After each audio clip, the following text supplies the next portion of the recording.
Sir 1947 से लेकर 2014 तक यानी कि इन 67 सालों में कई पार्टियों की सरकारें रहीं, केंद्र में कई पार्टियों ने शासन किया। इन 67 सालों में तमाम पार्टियों की सरकारों ने मिलकर कुल कर्जा 55 लाख करोड़ का लिया था और बीते 8 सालों में 2014 से 2022 में इस बीजेपी की सरकार ने कुल कर्जा 85 लाख करोड़ रुपए लिया। यानी कि एक तरफ 67 सालों का, बीते 67 सालों का 55 लाख करोड़ का कर्जा और इस सरकार ने अकेले 8 सालों में 85 लाख करोड़ रुपए का कर्जा ले लिया। मैं पूछना चाहता हूं इनसे कि ये तो मुफ्त की रेवड़ी भी नहीं बांटते, ये तो मुफ्त की रेवड़ी में भी विश्वास नहीं रखते, तो फिर इनका कर्जा इतना कैसे बढ़ता जा रहा है? ये पैसा जा कहां रहा है, किसकी जेब में जा रहा है?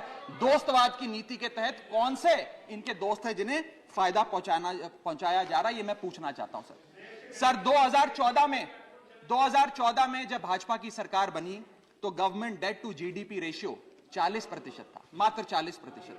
आज government debt to GDP ratio इस देश में 90% छू रहा है सर, 90%। और इस देश की डेट की स्थिति बढ़ाकर 1,55,000 करोड़ का 1,55,000 करोड़ का कुल कर्जा इस देश ने लिया सर। पांचवी बीमारी जो भारत की अर्थव्यवस्था को लगी हुई है, पांचवा बड़ा रोग, किसानों का संकट।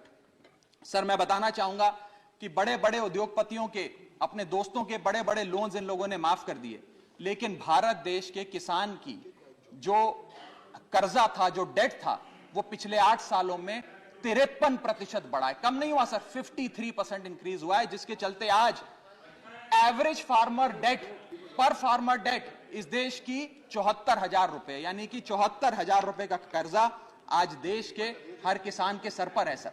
अगर किसान अपना कर्ज का भुगतान नहीं करता तो उसके नाम के नोटिस चिपकाकर किसान की बदनामी करती है यह सरकार, और बड़े बड़े उद्योगपति जो लाखों करोड़ रुपए डकार गए उन्हें बिजनेस क्लास में बिठा के देश से रवाना करती है सर ये सरकार।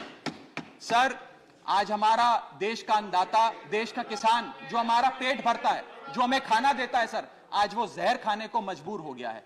एनसीआरबी का डेटा बताता है कि वित्तीय वर्ष 21-22 में 10,851 किसानों ने आत्महत्या करी।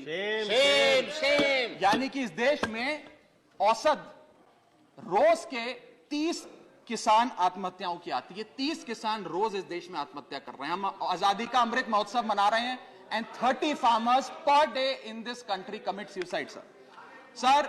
मैं अपने ट्रेजरी बेंचेस पे बैठे मित्रों को यह भी कहना चाहूंगा कि किसान भोला है, भुलक्कड़ नहीं है।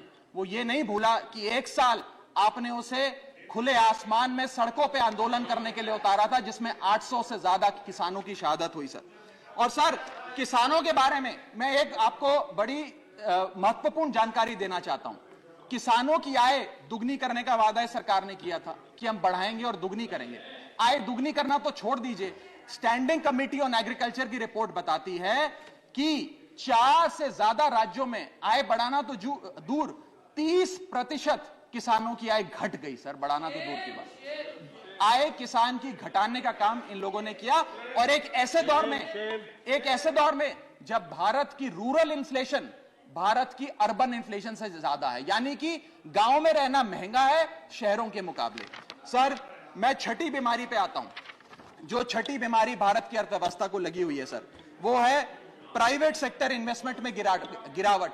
2 बड़े फायदे इस सरकार ने कॉर्पोरेट जगत को दिए। पहला, कॉर्पोरेट टैक्स कम करके 30% से घटाकर 22% कर दिया, जिसमें 1.5 लाख करोड़ का फायदा, 1.5 लाख करोड़ का फायदा कॉर्पोरेट्स को दिया, और सरकार का हर साल का 1.5 लाख करोड़ का नुकसान कराया। और दूसरा बड़ा फायदा, अपने दोस्तों के उद्योगपतियों के पिछले 5 वित्तीय वर्षों में 10 लाख करोड़ रुपए राइट ऑफ कर देने, वो माफ कर देने। ये 2 बड़े फायदे उन्होंने, रियायतें। Honourable member, you have twice made observations अपने दोस्तों के।